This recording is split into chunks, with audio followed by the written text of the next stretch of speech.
Hey guys, this is MCO Gamer 27. Today we are discussing my final thoughts on Resident Evil Requiem.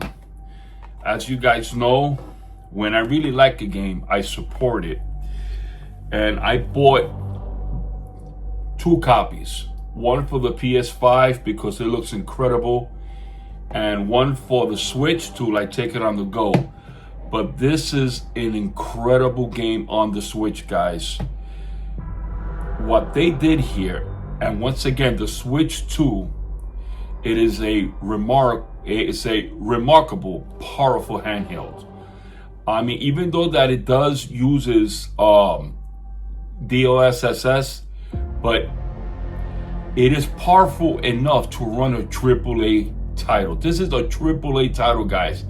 And this game runs at 60 frames, and it looks incredible for the Switch. So if you do have a Switch, I highly recommend this game. This game is a showpiece that you could show off the Switch 2, what this handheld could do.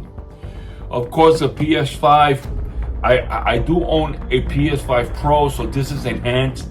This is I mean, this is great, but this takes it, of course, to a whole other level.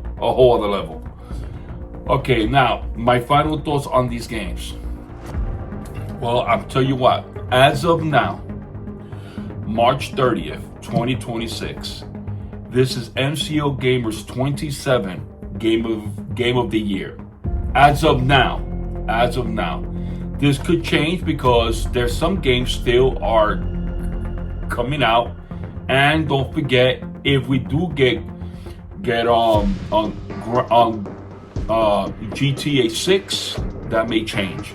But as of today, March 9th, this is MCO Gamers 27 Game of the Year.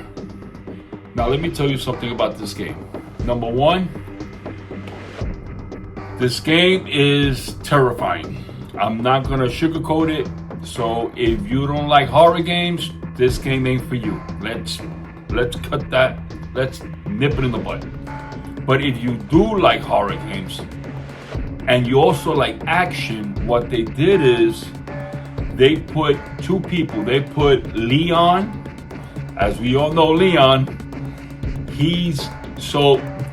The game is divided between them two. Okay, one is Grace, and the other one, of course, is Leon Kennedy. She is where the horror is at. So every time you play as her, she's all the original horror elements of Resident Evil. And guys, when I tell you they go horror.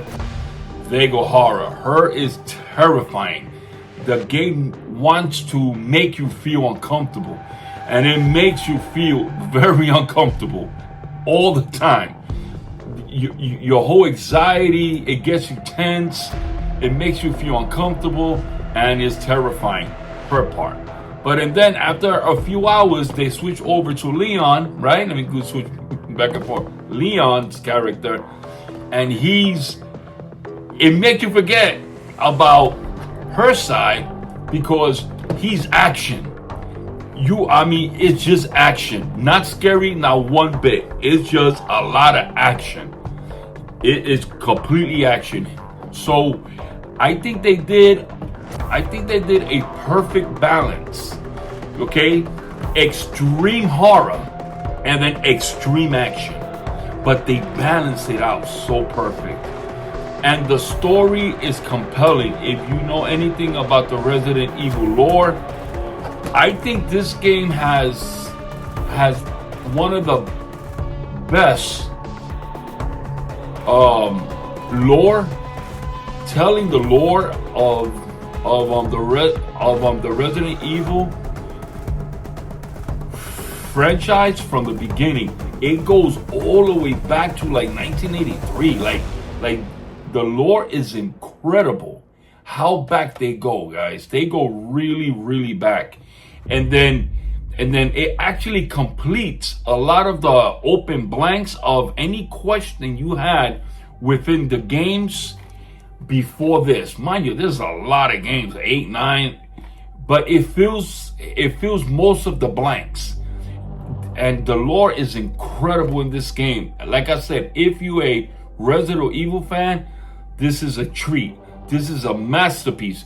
Not only the game is great, but a AAA title on the new modern consoles, this is a showpiece, especially for the Switch 2.